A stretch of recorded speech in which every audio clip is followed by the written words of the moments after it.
President Trump gave an exclusive interview on the historic developments in the Middle East to our Fox News colleagues while on the ground in Jerusalem. Here were those first reflections on the release of hostages and the path to the peace deal. Were released today as part of your peace plan. What did that moment mean to you?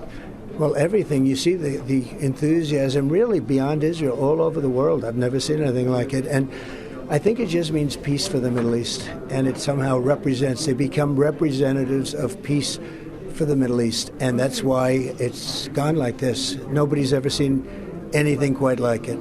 Talk me through how this deal came together. There were very intense negotiations. Our reporting indicates that you were personally on the phone to get this across the finish line.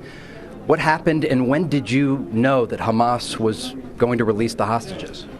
Well, I'll tell you, I think it really started when we took out the nuclear capability of Iran. When you look at what they had, you couldn't have made this deal if somebody's sitting over there with a nuclear weapon over your head. And I think when we did that, and there were other obviously very warlike things that we did over the course of 4 or 5 years, if you setting the table.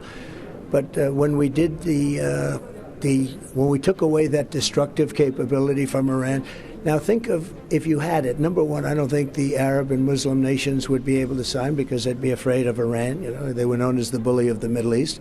And even more importantly, even if they did sign, you'd be signing with a very dark cloud over your head.